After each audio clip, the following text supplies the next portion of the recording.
ಬಿಜೆಪಿಯಿಂದ ಉಚ್ಚಾಟಿತರಾಗಿರುವ ಯತ್ನಾಳ್ ಪರವಾಗಿ ಬಸವಜಯ ಮೃತ್ಯುಂಜಯ ಶ್ರೀಗಳು ನಿಂತಿದ್ದಾರೆ.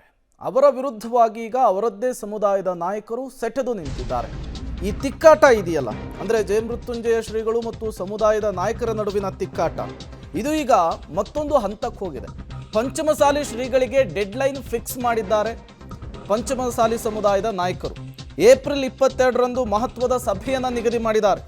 ಹುಬ್ಬಳ್ಳಿಯಲ್ಲಿ ನಡೆಯಲಿರುವ ಸಭೆಯಲ್ಲಿ ಶ್ರೀಗಳ ಬಗ್ಗೆ ಅಂತಿಮ ನಿರ್ಧಾರ ಪ್ರಕಟವಾಗುವ ಸಾಧ್ಯತೆ ಇದೆ. ಯತ್ನಾಳ್ ಪರ ನಿಂತಿರುವ ಶ್ರೀಗಳಿಗೆ 1 ವಾರದ ಗಡುವನ್ನು ಟ್ರಸ್ಟ್ ಕೊಟ್ಟಿದೆ.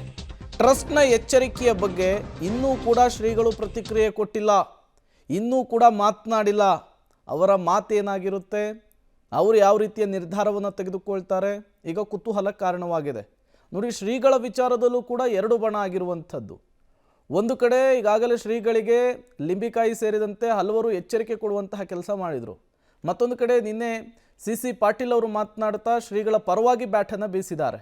ಹಾಗಾಗಿ ಈ 2 ಬಣಗಳ ತಿಕ್ಕಾಟದ ನಡುವೆ ಶ್ರೀಗಳ ನಿರ್ಧಾರ, ಶ್ರೀಗಳ ನಡೆ ಏನಾಗಿರುತ್ತೆ ಅನ್ನೋದು ಈಗಿರುವಂತಹ ಪ್ರಶ್ನೆ.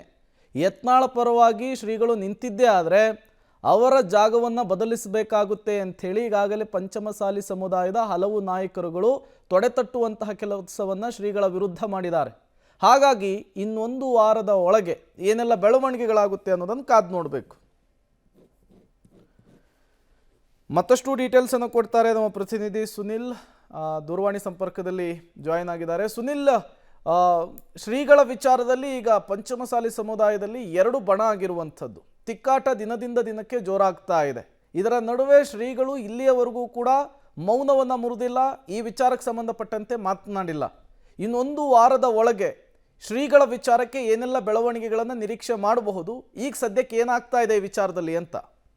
ಪ್ರೇಮ್, ಕಳೆದ 2 ದಿನಗಳ ಹಿಂದೆ ಪಂಚಮಸಾಲಿ ಟ್ರಸ್ಟ್ ಹುಬ್ಬಳ್ಳಿಯಲ್ಲಿ ಒಂದು ಸಭೆಯನ್ನ ಮಾಡಿತ್ತು. ಸಭೆಯಲ್ಲಿ 1 ವಾರ ಗಡುವನ್ನು ನೀಡಿತ್ತು.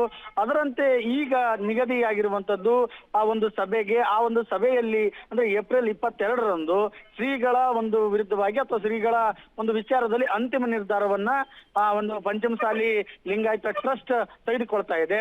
ಯಾಕಂದ್ರೆ ಆ ಒಂದು ಸಭೆಯಲ್ಲಿ ಹೇಳಿದ್ರು, ಶ್ರೀಗಳಿಗೆ 1 ವಾರದಲ್ಲಿ ನಾವು ಗಡುವನ್ನು ನೀಡ್ತೇವೆ, ಅಷ್ಟರೊಳಗೆ ಅವರು ಯತ್ನಾಳ್ ಪರವಾಗಿ ಮಾತನಾಡೋದನ್ನು ನಿಲ್ಲಿಸಬೇಕು ಮತ್ತು ಒಂದು ಅವರ ನಿಲುವು ಏನಿದೆ, ಅವರ ಒಂದು ಯತ್ನಾಳ್ ಪರ ನಿಲುವನ್ನು ಬದಲಾಯಿಸಿಕೊಳ್ಬೇಕು ಅಂತ ಒಂದು ಟ್ರಸ್ಟ್ ಎಚ್ಚರಿಕೆ ನೀಡಿತ್ತು. ಈಗಾಗಲೂ ಇದಾದ್ರೂ ಸಹ ಇಲ್ಲಿವರೆಗೆ ಶ್ರೀಗಳು ಯಾವುದೇ ಹೇಳಿಕೆಯನ್ನು ನೀಡಿಲ್ಲ ಮತ್ತು ಅವರ ಟ್ರಸ್ಟ್ ಸಭೆ ಬಗ್ಗೆ ಎಲ್ಲೂ ಕೂಡ ಮಾತನಾಡಿಲ್ಲ. ಸೊ ಇದು ಈಗ ಟ್ರಸ್ಟ್ನಾಗೆ ಮತ್ತಷ್ಟು ಕೇಳಿಸಿರುವಂತದ್ದು.